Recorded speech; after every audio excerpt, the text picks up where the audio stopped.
How you doing there? Welcome back to Babylon Talmud.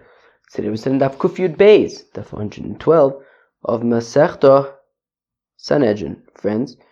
Alright, this is the second to last Daf of Masechta Sanhedrin. It's going to be like a pretty Gemara-y kind of Daf about Ir Nidachas and stuff like that. So, alright, here we go.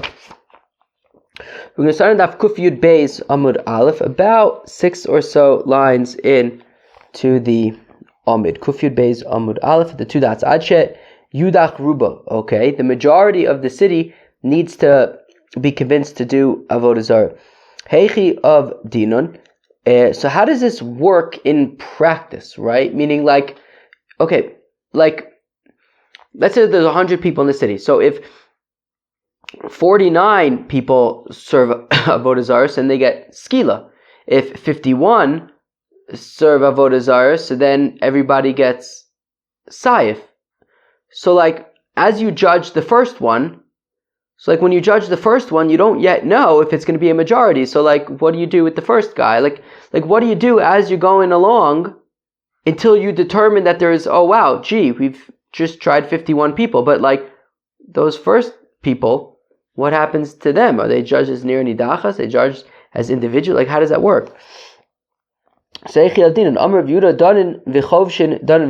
you do is, if there's a bunch of people in the city who worship Avodah Zarah, so you judge them, you determine that they served Avodah Zarah, and you throw them in jail. And then you throw the next person in jail, and you keep on throwing them in jail until you're done judging everybody. Then you count up how many people are in the prison. And if it's a majority of the city, then everybody gets. Then you take the Ir Nidachas route. If it's a minority of the city, so then everybody gets skila. Amalei Ula, but Ula says to Rav Yehuda, Nimtza ata mayne es dinon shel elu, but that's ino yadin, as we've learned earlier. Of course, now we're on the second to last daf of Masechta Sanhedrin, but earlier in the Masechta, we talked about how when you have capital cases, you get right to it. You punish them that day, the day that once there's the verdict, you take them out. You don't make them, you don't put them on death row for ages. Excuse me. Wow, my throat just keeps on getting caught up. But yeah, hopefully I'm over the hump on this. I wouldn't really even call it a cold. It was usually colds are a week or so. This was, so far it's really just been a few days, and I'm hoping it's on the way down. But yeah, I guess my throat is still a little dry. Okay, so all these people are basically, you're making them wait around to be killed. We don't do that. Ella, rather says Ula, Danin Visoklin. Rather says Ula, what you do is, look, the first one, when, the first case, it's only one person. So skila. You keep on giving people skila until the 51st person out of 100 people in the city who are tried. Once you get to the 51st, you say, oh, okay, well, it looks like we're actually more than halfway. At that point, we then switch to Ir Nidachas mode. Okay, so everybody is treated as an individual until you get past the halfway mark, at which point you switch to Ir Nidachas mode. It's not like you need to judge everybody in the same way. Itmar, Rav Yechanan Amar says, Rav Yechanan Danin V'Soklin. Okay, so it says Rav Yechanan like Ula, that Danin V'Soklin, give everybody skila until you get to more than 50%. Rish Lakish Amar, Mar bin Loyan Batidinin. Rish Lakish says, no, what you do is you add a whole bunch of extra bezdins so that you could judge a lot more people at once. Ini, is that really so? Reb Chanan Reb Yossi says, Amar Boshaya, Votzeisa sa ish ahu o esa isha ahi. At the pasuk by bezdin by Sanhedrin Kitanas, right, says that you take out individuals, right? Because what does the pasuk say? It says, Votzeisa sa isha ahu o esa isha ahi. Asher also es adavar azeh el shayrecha, right, to your sort of individual bezdins. But ish ve'isha atamotzi l'shayrecha, individuals you can do that for. Ve'i atamotzi kol ha'ir kula l'shayrecha. But you don't bring an Ir Nidachas is judged by the Sanhedrin Gedola not by the smaller Sanhedrins, and therefore you can't just add more Sanhedrins. You got to go to the Sanhedrin Agadola in Yerushalayim. So no, rather what you do is you add extra batidinin, sure, but not to actually carry out the sentences. You add extra batidinin in order to do the research, in order to figure out, are these people guilty? Yes, they are guilty. Yes, they are guilty. Once you've done enough research to ascertain that there's a real case here, so then umaskinon luhu levezdin hagolo v'gamelu dinayu v'kadlilu. And then once kind of the smaller batidinin have done the legwork, have ascertained that there's a real case here, and that there's a majority of a city that did in fact do avodah zarah, so then all the people, then the case is referred to the Sanhedrin Gedola, and they take it from there. Hakesak is yoshvei ir v'gomer v'chulei. So the pasuk says hakesak, you shall surely smite yoshvei ha'ir. How do we define yoshvei ha'ir, the dwellers of a city? Tanu Rabbanan Rabbi Sad, hachameres v'agameles hovers mimakim lemakim. A caravan of donkeys and a caravan of camels that moves from one place to another, and they're passing through, or they've been, they're temporarily residing in this city, which becomes an ir nidachas. Lanu besocha v'hudchu ima. So if they are staying in this city and they got caught up in bad things, they did avodah zarah. So im nishtu sham lamed yem. If they've been there for 30 days, hein besaif mamonon avad, then basically the point is, if they've been there for 30 days, then they are considered like the rest of the city, and they are counted with the rest of the city, and ascertaining if it's a majority, and if they did avodah zarah, then their din is the din of the rest of the city. Right, so their heads are sliced off, and their money is gone. Their property is gone. Pochis mikan, but if they've only been there for less than 30 days, who's this? The heck was that? 1 second. What the heck was that? I think my neighbors may have just chucked their dude shemesh off the roof. Anyways, if they've been there for less than 30 days, so then hein b'saif mamonon pochis mikan hein b'skila mamonon palat. So if they've been there for less than 30 days, so then they're not considered like the rest of the city. Look, if they do have avodah zarah, so then it's skila, right? And their property won't be destroyed.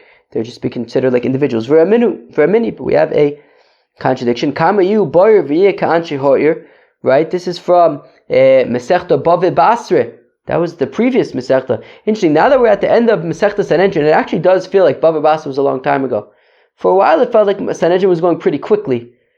I think Perek Chelek has been like an ocean. I think that's been like a moat. I think like now that we're on the other side of Chelek, it actually feels like, oh my gosh, that was a whole. Feels like now actually we've been learning Sanhedrin for a while. Yeah, Sanhedrin was kind of a Sanhedrin was a bit of a journey. Interesting. Anyways, so this is from Masechta Bava Basra. It says, how long must a person be in a city to be considered like those people? Yud Beis Chodesh, 12 months. Not just 30 days, but 12 months. Amarav Lekasha says, Rav, it's no problem. Right? By Ir Anidachas, it says, right, it says, Hakisake is Yoshvei Ha'ir. To be considered a Yoshvei Ha'ir, 30 days. To be considered a Bnei Ha'ir, then we're talking 12 months. Ve'atanya, as we learned in the Brisa, Hamur Anoyim Bnei Ha'ir. A person who says, I'm not going to get any benefit from the people of a certain city. So Im Yesh Adam, Shenishtai Sham, Yud Beis Chodesh. So we're talking about the Bnei Ha'ir. So anybody who's been there for 12 months, also known as Menu, so that he would be included in the neder. Pachas mikan, but a person who's been there less than 12 months, mutar le'anus mimenu, would be excluded from the neder, and hanoah would be permitted. Miyoshvei hoyer, if he says from the sitters of the city, the yoshvei hoyer, im nishtay lamed yom, also le'anus mimenu, pachas mikan mutar le'anus mimenu, then the cutoff is 30 days. Hachrim oisav es kol asherba v'chulei tanabanan hachrim oisav es kol asherba prat lenichsei tzadikim shebechutzala, to exclude the property of people who did not partake in the avodah zarah. So any property so people who did not participate in serving avodah zarah. So any property that they have outside of the city is safe. When it says eskol asherba, it's to include the property of tzaddikim. Tzaddikim is a reference to anybody who did not participate. So the tzaddikim, any of their property in the city will be destroyed. Shlala v'lo shlal shamayim, any property belonging to the city, but not that belongs to God, such as hekdesh and things. Ve'eskol shlala l'rabos nichse rishayim shechutzala, and ve'eskol shlala ve'eskol shlala, to include the property of the people who did do avodah zarah that is even outside of the city, that must be destroyed. Amr Shimon b'nema Amr Teira nichse tzadikim shebesocha yoy vedu. Says Reb Shimon, how come we say that the property of tzaddikim that is in, again, tzaddikim just means they didn't do avodah zarah. How can we say that the property of tzaddikim that is in the city must be destroyed? Because migarim lem sheyadur besocha.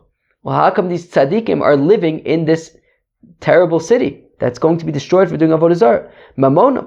Well, presumably the reason why they're still here is because, well, they have property here. That's the only reason why they're still here. So the only reason that they're there is because of their money. That's why they're still, connected, associated with this Ir Nidachas. Well, we're gonna destroy that and entirely detach from the city. Nefichach mamonim ava. That's why they lose their money. Amar Mai, we said, as kol shlala tikbots l'rabos nichse rishayim shebechutzala, to include the property of the rishayim that is outside the city, that's also destroyed. Amar of Chizda v'nikbasim mesochos. I don't exactly understand. It means and like Rashi says. What does Rashi say? Nichse rishayim akrovin la'ir, that's close to the city. Sheicholim, that you're able the kaptim l'sochir to bring them into the city. But also yom atzma, on that day shekonsin shalal la'ir l'chov the sarfan hein avudim ima avar chokim demagin la'ir ein avudim. So I don't know if it means that as long as it's possible to bring them into the city, so then it means to destroy it even if you haven't actually brought it into the city, or does it mean that you actually bring it into the city and destroy it with everything else? It's not clear. I don't know. It's not clear to me. Omar Rav Chizda. Yeah, I'm curious what the Rambam says. Should we look up what the Rambam says? Hilchos Ovdei Kochav Mazolos Perek Dalet Halacha Yud. Where would that even be? Maybe Nezikin. Should we look that up? I don't know. I'm not going to look it up right now. But it's an interesting question. I don't know the answer to that question. Okay. Where are we? Amar Rav Chizda says, Rav Chizda Pikdonis Shel Anshe Nidachas Mutarid, that the deposits of people of Nidachas are permitted. They don't need to be destroyed. Echidami, what's this talking about? Ile Madir Acheres Visnu Pigava. If we're talking about deposits from a different city that are being deposited in the Ir Nidachas, so Pshita, of course, Dimutar, and of course they're permitted. Lav Shlalu, it's not, it doesn't belong to the Ir Nidachas. Ve'ela did who ve'isnu be'ir acheres. Okay, so maybe it's theirs, but it's in a different city. Well, idanik butts in the socha. Well, if you could bring it into the city, amay mutar, then why are they mutar? We should bring it into the city. Ve'einik butts in the socha, and if they can't be brought into the city, well then ha'amro chadazimno. Lo, we already said once that if it's too far, so then they won't be destroyed. So le'olam de'ir acheres demafkedei besocha. So really it is talking about a different city that is deposited in the Ir Hanidachas. We're talking about from a different city that's deposited in the Ir Hanidachas. Okay, but we said that that's obvious that it is spared. Yes, but they, in the Ir Hanidachas, they accepted achrayis, a responsibility for it. So Ma'udetema came to kabel ale achrayis kedidei dami.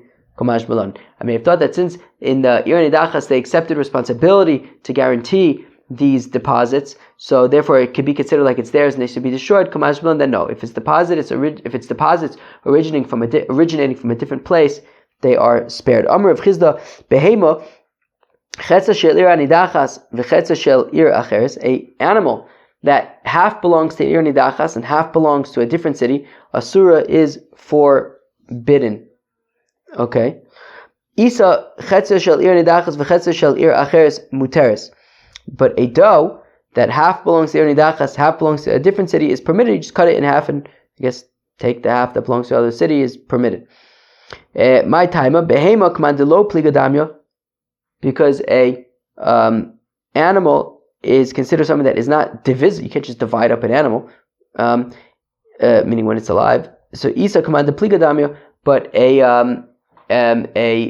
doe just break it in half. Rav Chizda asked, "Behemas ir nidachas, an animal of an ir nidachas, ma'od tishane b'shchita l'tayr midei nevela." So in an ir nidachas, you have to destroy all the animals, right? So when you kill the animal, it would be nevela. If you touch nevela, you're tamei. What if you slaughter the animal? So you have to kill the animal. What if you slaughter it instead of just like shooting it in the head? So if you slaughter it, would that prevent it from becoming nevela? Lefichayev amarachmana loshna shachata mishchat loshna kotla miktol. So do we say that? Look, it just says kill the animals, right? And therefore, it doesn't matter how you kill it; it's still going to be killed and it's still going to be tamei. Or maybe since you slaughter it, so the slaughtering would prevent it from being nevela. My take ich weiß nicht. By Rav Yosef, Seyar Noshim Tzidkanios Mau. What about the hair of Noshim Tzidkanios? So, meaning the tzaddikas is who didn't do avodah zarah. What about their hair? Amarava, Dirishayos also. Wait, does that imply that the hair of the Rishayos is osir? That we have to ask about the Tzidkanios? But tikbots, what's the tikbots? Visarafta ksiv. The pasuk says, gather and burn it. So the things that need to be burned are the things that you just need to simply gather them and burn them. Yotzazet, to exclusion of hair, you first have to cut the hair, the kvitza v'sreifa, and then gather it together and burn it. Rather says Rava bepeah nochris. We're talking about wigs. Heichi dami. So what's the deal? Well, if she's wearing the wig, well, then it's like her clothes. It's considered part of her body. We wouldn't destroy that. Well, when it's hanging on like a hook. So do we treat it like the nichsei tzadikim shebesocha and you have to destroy it? Or maybe since you put it on and take it off, it's considered like her clothing.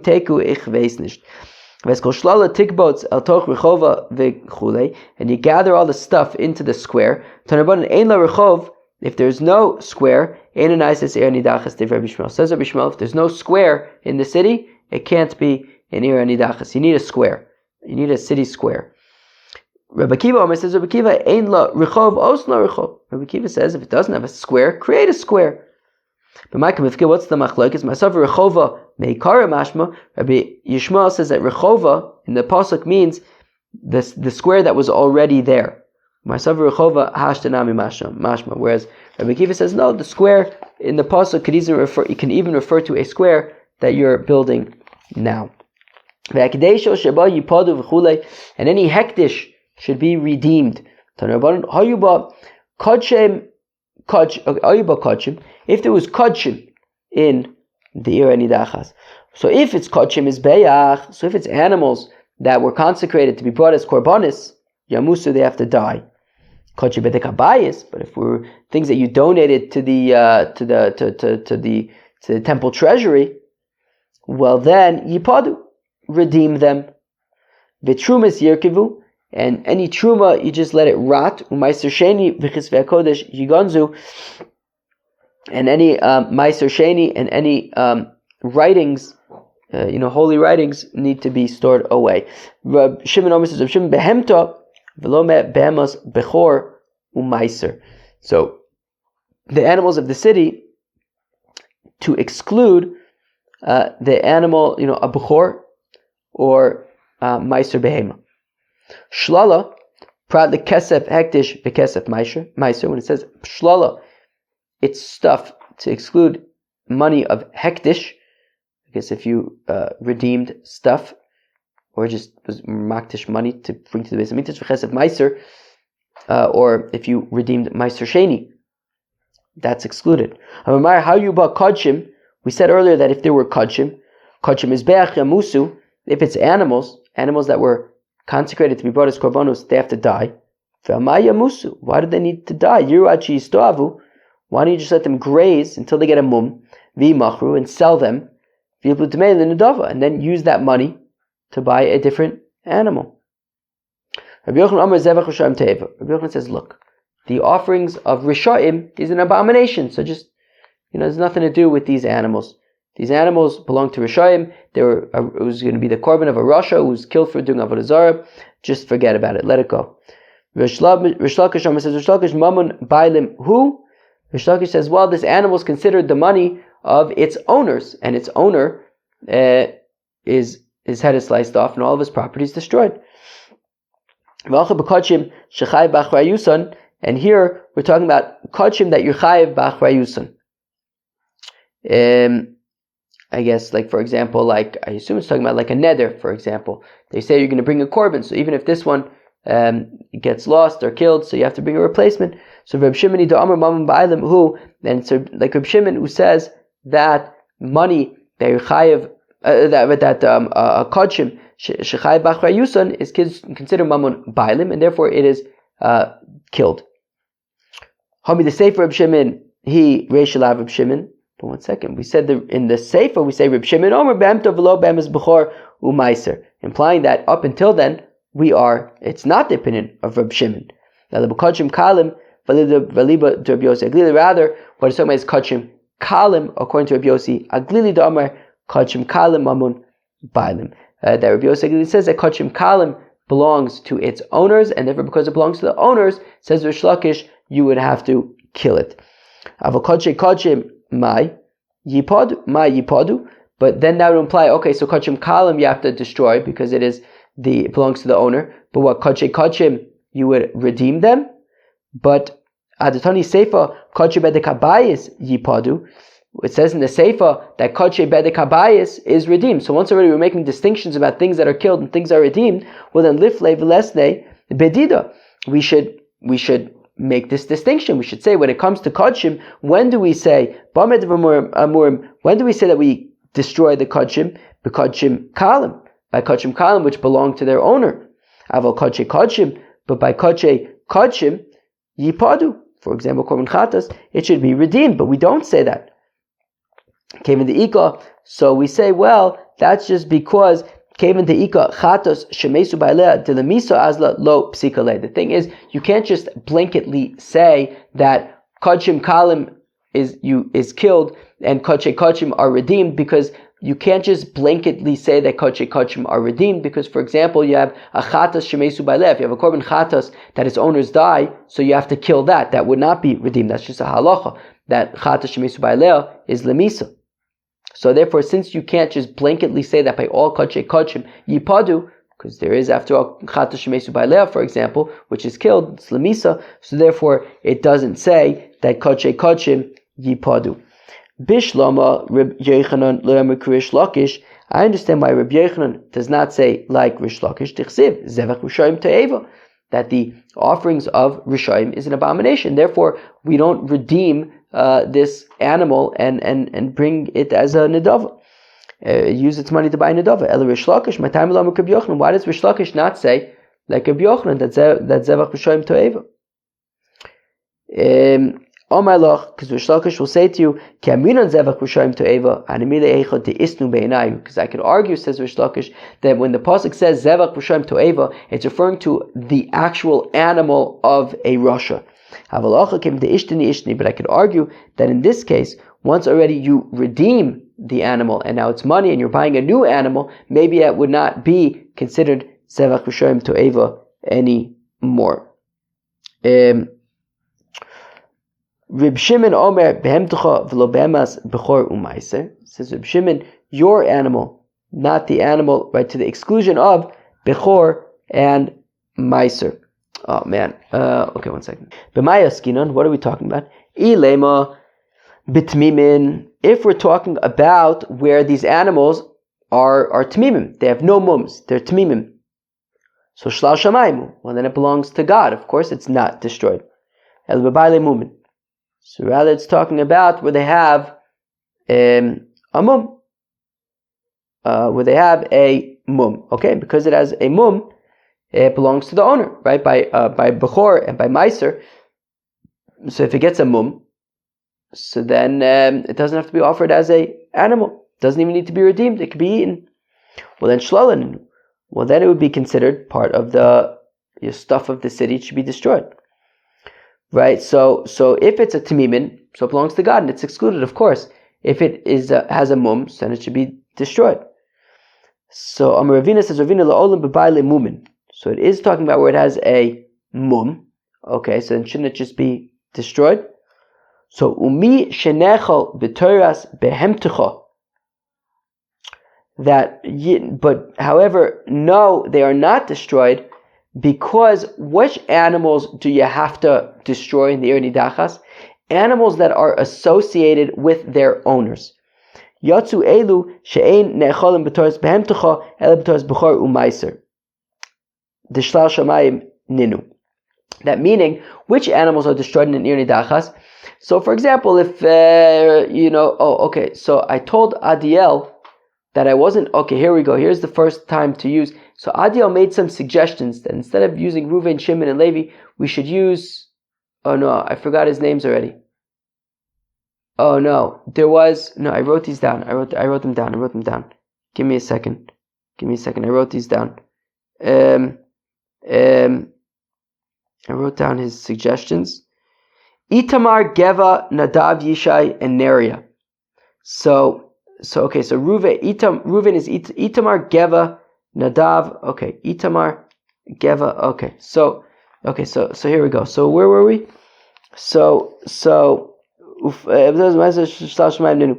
Where am I? So what were we talking about? So if Itamar has a cow, so we're like, that's Itamar's cow. But if there is a Bechor or Meiser, it wouldn't just be like, that's Itamar's cow. It would be like, that's Itamar's Meiser, or that's like, a Bechor. So because they wouldn't just be associated with the person per se, they would be associated as a Bechor or a Meiser animal. So then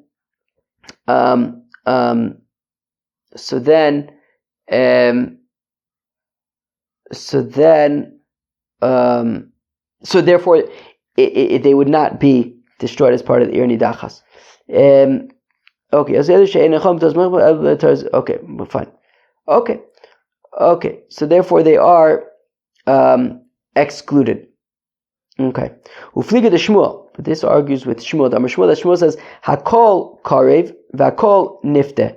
Everything is offered and everything is redeemed. My kamer, what does that mean? Hachi kamer kosher karev kishutam. Anything that is offered as a korban when it is a tam, it has no mums. V'nifte kshu ba'mum, and would be redeemed when it is a balmum. Unlike the Bechor and the Meiser that don't need to be redeemed when they're balmum, they can just be eaten without being redeemed. So v'nifte kshu ba'mum, when it has to be redeemed when it has a mum, mishlala im'it, is excluded from, because it says shlala, to the exclusion of these animals. V'chol shekarev kishehu tam ve'eno nifte kshu ba'mum, and any animal that is offered when it is a tam, but when it has a mum, is not redeemed, it can just be eaten right away. Kigon b'chor u'meiser, mi behema nafka, is excluded from behema. So meaning, whereas we said until now that if you have bechor and meiser that are tamimim, so then they would be excluded because it says shlala, to the exclusion of bechor and meiser, which are shlal shamayim. Says Shmuel, no, they wouldn't necessarily be considered shlal shamayim. Rather, they're excluded from behema, and that excludes these animals, the bechor and the meiser. Okay, I'm going to stop here, mostly just because I haven't really reviewed yet moving forward. But tomorrow, we're going to finish the Masechta Mirza Hashem. All right, yeah, we're doing all right over here. And just learning more halachos about Ir Nidachas. Peace out.